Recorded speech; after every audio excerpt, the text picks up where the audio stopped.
रामपुर नामक एक गांव में रामू नाम का एक गरीब किसान रहता था। रामू बहुत मेहनती था, पर उसके पास थोड़ी सी जमीन थी।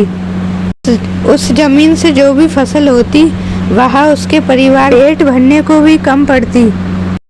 उसकी गरीबी और मेहनत को देखकर लोग कहते, रामू, इतनी मेहनत करने का क्या फायदा? तुम्हारा भाग्य ही खराब है, जो इतनी मेहनत करने के बाद भी तुम गरीब हो। यह सुनकर रामू थोड़ा उदास हो जाता है, पर वो परिश्रम करना नहीं छोड़ता है। एक दिन गांव में साधु आए। गांव के लोग उनकी बातें बहुत ध्यान से सुनते थे और उन्हें रामू भी उनके पास गया और अपनी गरीबी और मेहनत।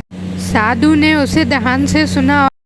तुम्हारी मेहनत जरूर रंग लाएगी बेटा, बस तुम मेहनत करते रहो। और रामू को साधु की बात से थोड़ी हिम्मत मिली और वह खेती में जुट गया।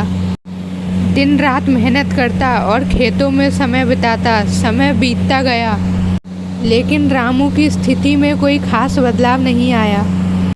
फिर भी रामू ने अपने परिश्रम को कभी कम नहीं होने दिया। एक दिन रामू अपने खेत में बैलगाड़ी चला रहा था। तभी बैलगाड़ी किसी कठोर चीज़ से टकराई। फिर उसने बैलगाड़ी को रोका और देखा क्या है। उसने देखा कि कुछ चमक रहा है। उसने मिट्टी को हटाया तो देखा कि एक हांडी थी, जिसके अंदर सोने की मुद्राएं थी। उसकी आंखें चमक उठी। रामू को अपने भाग्य पर यकीन नहीं हो रहा था। उसने साधु की बात याद की कि मेहनत का फल अवश्य मिलता है। रामू ने और ज़मीन खरीदी और बेहतर फसलें लगाई।